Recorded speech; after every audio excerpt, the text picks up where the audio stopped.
तहसीलदार साहेबांकडे पण आहेत आणि भूमी दिले म्हणजे सर्वेवाले यांच्याकडे सुद्धा आपल्या मागण्या आहेत। जोपर्यंत आपल्याला ठोस निर्णय दिला जात नाही तोपर्यंत आपण इथून जायचं,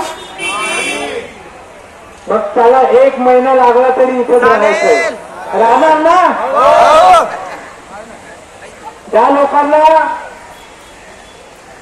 संध्याकाळ व्हायच्या टायमाला उठून जायचं असेल त्यांनी आताच निघून जायचं। त्याला आपल्या मागण्या मान्य करून घ्यायच्या त्यांनी थांबायचं।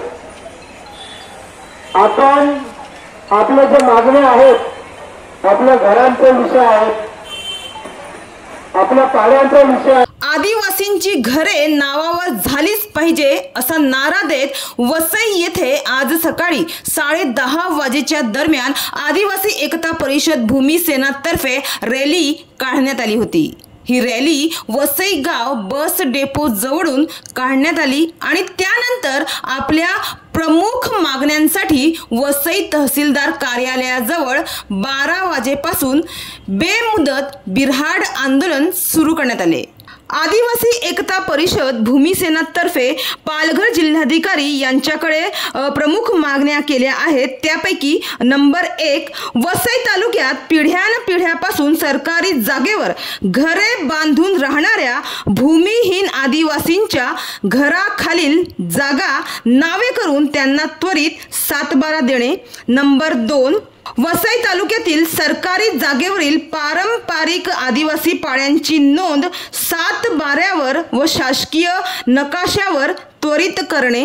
नंबर 3, वसई तालुक्यातील सरकारी जागेवरील आदिवासी पाड्यांची नोंद नगर रचनेच्या नकाशावर करण्यासाठी आयुक्त वसई विरार शहर महानगरपालिका यांना पत्र देणे।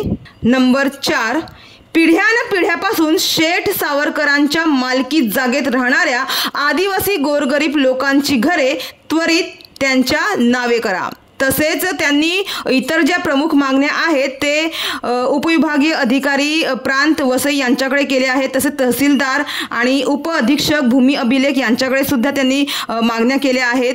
अशा विविध प्रमुख मागण्यांसाठी हे बेमुदत बिऱ्हाड आंदोलन त्यांनी सुरू केलं आहे। आता मात्र या आंदोलनाबाबत इतकीच माहिती मिळाली आहे। मात्र शासन दरबारी आदिवासी एकता परिषदेशी चर्चा करून त्यांच्या मागण्या मान्य होतील अशीच अपेक्षा आहे।